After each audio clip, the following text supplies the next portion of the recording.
Welcome into the Todd Bowles Show. Casey Phillips here with head coach Todd Bowles. And first of all, congratulations on the win. And just explain to us a little bit about the feeling of that win and what it meant to this team after, getting back to first place in the NFC South and snapping that losing streak. I know every win you say is important, but what did this one particularly feel like? It was huge. After losing 3 weeks in a row, you get very sour, and you have a very sour taste in your mouth for a long time. Not from lack of effort, but lack of execution, lack of doing things right. And the guys stayed together, they hung together, they came out tough, they fought. It's a team we haven't beaten in a while, and they came out with a win at the end, so it felt good. What would you say was the biggest difference in this game as compared to the other losses of why, even though maybe there were some similar issues earlier on in the game, why this one you guys were able to come out on top? I think we didn't let it get away from us early. Typically when we play them, they're a very fast starting team and they get out and get a lead on us, and we're playing catch up the whole game. So we're one-dimensional on offense, and then they're just holding the ball, milking the clock on defense as far as running the football. So us getting out 3-0, then it being 7-3 and 7-6 the whole game, and being in the ball game, we didn't have to get out of character, and that allowed us to stay in the ball game and eventually win at the end.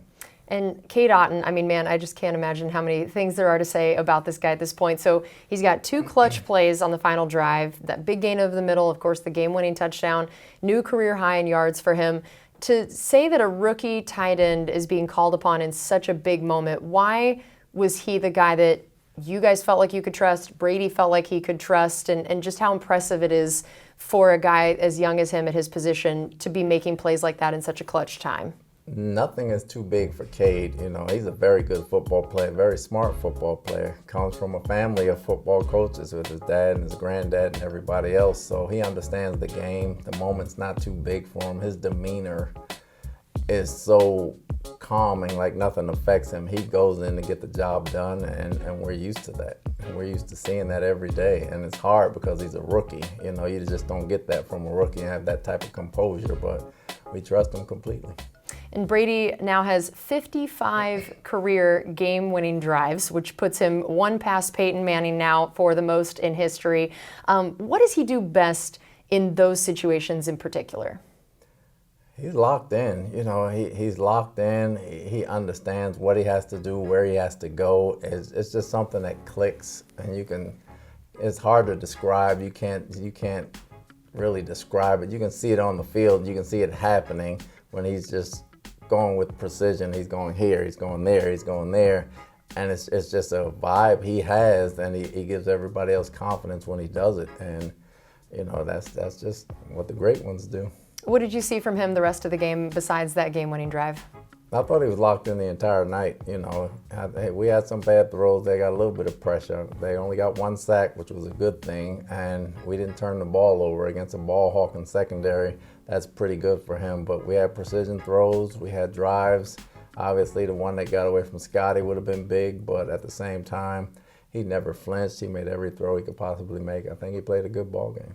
You brought up the sack, but overall, how did you feel your offensive line fared in the game, both in the run game, pass protection, and especially when you're facing Aaron Donald and things can go south for teams facing him very quickly? We didn't fare very well in the run game. We had a few runs, positive runs, but we missed some blocks here and there that allowed them to get in the backfield, which we got to work on. Didn't like that part of it. From a pass protection standpoint, we got 3 holding penalties maybe, but we held up when it counted. We just got to start out that way, and we got to play that way for 4 quarters. And take us through the decision of how you used your backs and when, and especially Keyshawn Vaughn getting his first touches of the year. What did you see from each of them and the decisions behind the way you used them? We wanted to get Keyshawn in the game. He's been running hard all week. He's been running hard all year in practice. So we wanted to give him a different change of pace back other than Lenny and other than Rashad. So we know those guys can run the ball. Lenny has more power. Rashad's got a little more shiftiness, and Keyshawn has a little of both. And he's a tough runner, and one guy won't bring him down. So we try to give him a little bit of that early.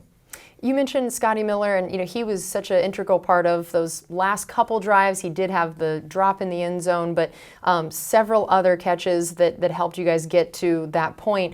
What was it about him that made him a bigger part of that drive? Again, why Brady would also continue to go to him even after a drop like that, and just what you saw from Scotty's performance overall, finishing as the second leading receiver on the team? Oh, it was huge because they were doubling Mike and Chris. You know, they were doubling Mike and Chris at the time, and so you're going to leave one of the other guys open. One of the other guys had to make some plays, and Tom knew that, and Scotty played smart, and he played tough. He was catching it, getting out of bounds. He was stopping the clock. He was moving the chains. He was diving forward. He was doing everything he could to put us in position to win. I know game ball went to Jake Camarda. Yes. Probably not a thing that happens a whole lot in wins, the game ball going to the punter maybe, you know, that's not always how that goes. But man, I mean, this guy, if a punter has ever earned a game ball, it was this game. I mean, tying a franchise record 74-yard punt, averaging 59.5, I think it was, on 6 punts.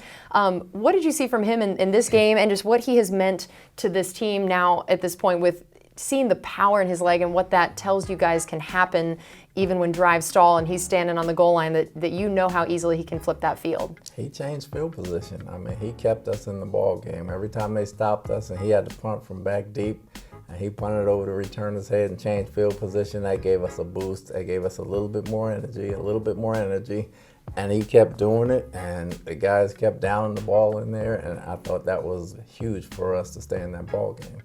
I know that Chris Godwin is now second all-time in franchise receiving yards, which now means you have the two top guys in franchise history getting to play at the same time as each other. And when you hear a stat like that for Chris, and knowing how young he still is, how much more he has left in his career, what does that tell you about why he's been able to reach this stat already, and just what it means for the potential of him at the end of his career and the kind of stats he could have? You could see the work ethic, especially coming back from the injury he came back from, as fast as he did and as hard as he worked. It says a lot about the character of the guy. Him understanding how to play, and him always showing up every week, knowing what you're going to get, him staying healthy. You know, the sky's the limit for Chris. Chris can play a long time, and he can break a lot more records, and we expect him to do that. All right, well, we have more coming up on the Todd Bowles Show, breaking down how the defense played in this game as well. We'll be right back. Welcome back into the Todd Bowles Show. Casey Phillips here with head coach Todd Bowles. How about we talk a little bit about situational football? That was something that you guys had been harping on a lot these last few weeks on both sides of the ball. How would you say, again, both sides of the ball did in some of those big situations, whether it be third down, red zone, things like that? I think the offense did a good job in 2 minutes. Before the half, going down and getting 3 points, and at the end of the game, winning the ball game. I thought they were good there. We were 43% on offense on third down, which was about 9 for 21. Like to get it up over 50 so we can get a few more. Defensively, I thought they did a good job adjusting the third and longer yardage. The past couple of weeks, we've given up some third and long ones, especially against Pittsburgh, and then we played this game, and they did a heck of a job adjusting to that. I think their red zone defense have gotten better on defense. We held them without points down there, and they got 2 field goals, which ended up being huge for us. So we got better in a lot of the situational things this game that you like to see. And on the defensive side of things, tell us the defense overall, the performance you saw, particularly in the second half, and what stood out to you, especially compared to the last few weeks, on things that I know you guys had really been focusing a lot on, of where you saw some of the biggest turnaround in that area. We've been winning first down. We won first down against the Rams. If you can win first down and get them a third and long or third and 6 or 7 plus, you're kind of doing a half-decent job on first down. So we did a good job on first down, in particular the jet sweeps and the screens that they like to run, keeping the outside game limited. So I thought Carlton and Bunning being back along with Dean, I thought they played well. They were physical on the outside. Our safety stayed deep, didn't let too many balls go over the top, even though one got out of there. And they played well together, and they understood the assignment, and they were getting off blocks, making plays. And we knew Cooper Kupp was going to be a huge focal point going into the game. What makes him so challenging to deal with, even when you know that, and maybe what happened on those 2 bigger gains to him? Well, the one, we just busted the coverage. The first one on the touchdown, we busted the coverage. There was no excuse for it. The second one, Mike can be in better position on that play. He had more time to throw than that, and he kind of stretched it across the field, but I thought he opened up too early and got his body position out of shape a little bit, but he came back and made some plays. And so Vita Vea, it's funny doing the show. I always try not to repeat questions, but man, Vita Vea, I feel like every week now I'm just getting to ask you how incredible it is that this guy keeps producing sacks at this rate. Now he's up to career high against 6.5, extending his own career high each week. and leading the team again, 6.5 sacks already at this point, and this was his second multi-sack game of his career. So first of all, what worked so well for him in this game, and again, just continuing to brag on essentially why it's incredible that he's doing what he's doing?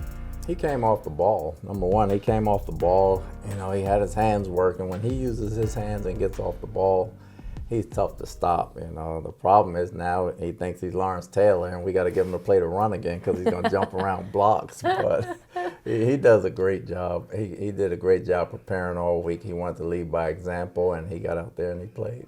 Now, you had Akeem Hicks back, and I know before the season started, there was this vision of him and Vita being in there together and forcing teams to figure out who you're going to double team, and just knowing there weren't going to be enough hands to put on all of these big bodies in there. So even though I don't feel like Akeem had much in the way of stats, what did you see in terms of the influence he had on the defense in his first game back?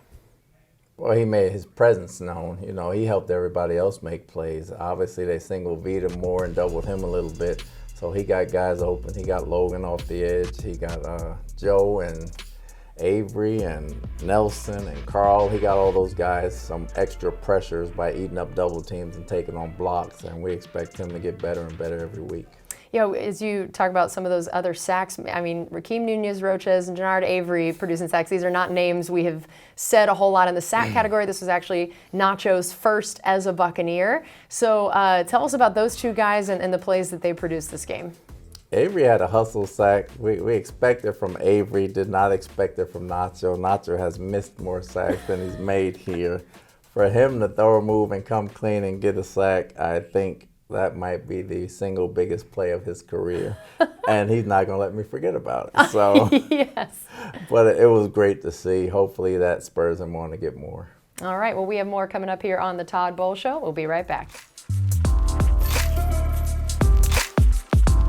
Welcome back into the Todd Bowles Show. So as much as I know you were happy with the defensive performance, for the most part, it is still no turnovers. So the last however many games, something I know you guys are really not happy about and wanting to change. But it also felt like there were a lot of opportunities for them in this game, a couple fumbles.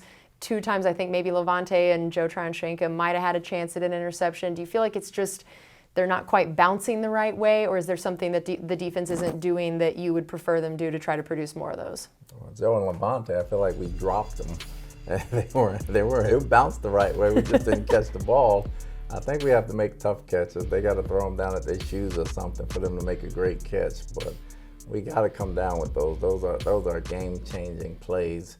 Everything they're playing well. We just got to come down with the turnovers. The turnovers make it a lot easier for our offense. So now looking ahead to the Germany trip, tell me as a coach the most challenging aspects of having a game be played internationally. Just game planning toward the end of the week. You know, when you leave, obviously the outlets and the sockets over there are not the same as if they were here. So you have to get the bulk of your work done here.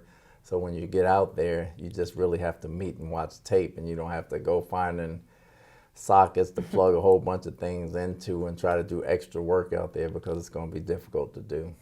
How much do you try to keep things the same? I always feel like I hear, how much football players are creatures of habit, even coaches, creatures of habit. What are the things that you guys are trying to do to make it seem like business as usual? Or do you even try to do that when you know that the odds are very slim you could try to produce that? It's slim, but you try to take the same schedule. Like, we have a full day Thursday before we leave. So we have a full day Thursday. We land Friday morning at 9. So we're going to have lunch and we're going to meet, and then we're going to go to practice right after that. So we're going to try to keep the days as similar as possible, as much as you can with the 6-hour time difference. And then you try to catch up on your sleep here and there, and hopefully by Sunday, between Friday night and Saturday night, your clock has gotten readjusted to where you can play. How much do you work as the head coach with, say, sports science and everyone else on the staff about how the trip was going to go, when you would go out there, and just the ways to try to maximize guys' physical and mental potential for the game? And did you maybe learn anything from the London trip the last time the team went that you wanted to do similarly or differently in that area? You learn a lot from everybody. Sports scientists and the strength coaches and the trainers and the doctors and everybody else of sleep time and what you should be eating and when your body should be at optimal peak time and reducing melatonin, when you drink certain things in your eyes, and they give you some blue light glasses to look at to try to help you sleep and get you more in a body clock. So when you go out there, you're not too far off of what you've been doing. So we talk about these things. They talk about them to the players. We try to prepare for it, and then we go. Are you excited about the opportunity as a head coach to do this, or is it more just, oh, I wish we could just have a normal home game? I'm always going to say I wish we have a normal home game. Yeah, yeah. So, especially when you have to fly that far. But other than that, we're excited for the opportunity. And I'm imagining Todd Bowles back as a player. Would you have liked this opportunity as a player? Would you have been excited about that? Absolutely not. I went to Germany in 91. We went to Frankfurt and played a preseason game, and that was a long plane ride. It's a long plane ride. It's a long plane That's ride. very true. So facing Seattle out there, talk about a long plane ride for somebody. Why do you think the expectations of them have been so wrong this year? What are the things that they've done that maybe people didn't expect for them to do, or why they've had so much team success when it seemed like a lot of people were ready to write them off earlier in the year and looked at this game as a lot easier, quote unquote, as a matchup than maybe now it looks like it? Well, they didn't listen to the outside noise. They got their team together and they started practicing and playing, and they believed in themselves. Obviously, Pete's a heck of a coach and a heck of a motivator, so he got those guys playing at a high level. I think everybody from the outside just went off the record the last year or two and kind of saw what they saw, and with them losing a great quarterback in Russell, everybody figured they wouldn't be any good, but Geno's playing at a high level, their offense is playing at a high level, their defense is very aggressive, and they're playing good football. All right, well, we're going to get more into this game against the Seahawks coming up in our final segment here on the Todd Bowles Show. Welcome back into our final segment here on the Todd Bowles Show. I know that you are familiar with Geno Smith and then now scouting him. What are the things that you've seen as to why he's really been leading the Seahawks team to the record they have now and to have so much excitement around them in their future?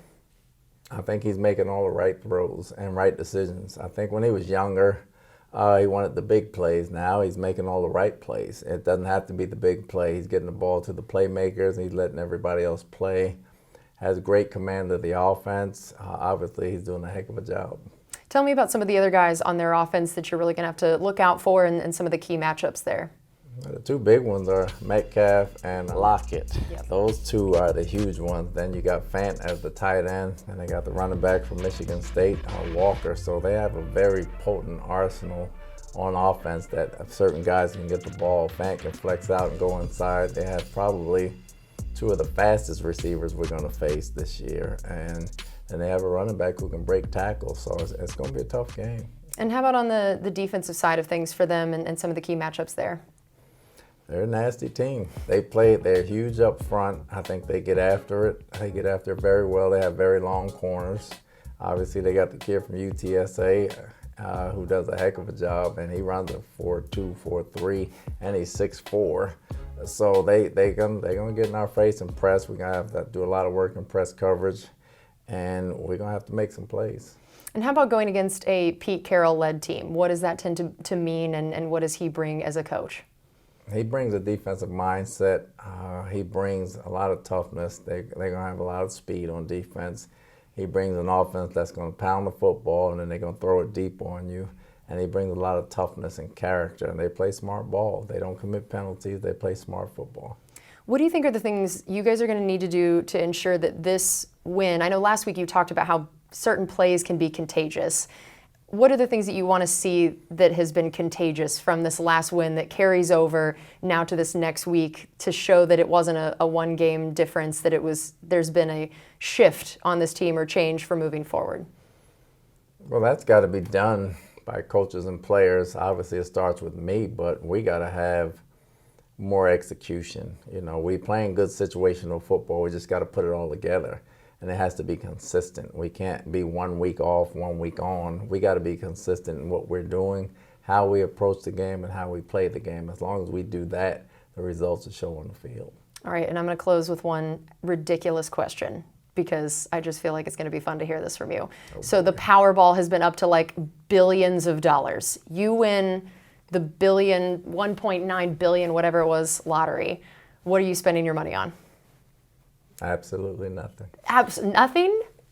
I'm good. I'm not a big flashy guy, so absolutely nothing. I'll have season tickets to the Rays, the Yankees, the Knicks, and the Lakers. Wow, okay. And other than that, Other than that, you're good. I'm Well, good. I volunteered to, if you need someone to give the rest of that money to, I'm ready in case. We can talk. We can about talk later. it. We can Okay, talk. perfect. Well, Coach, thank you so much. This has been great, and congrats on that win, and good luck in Germany. Thank you. Thanks to all of you guys for joining us. We'll see you next time.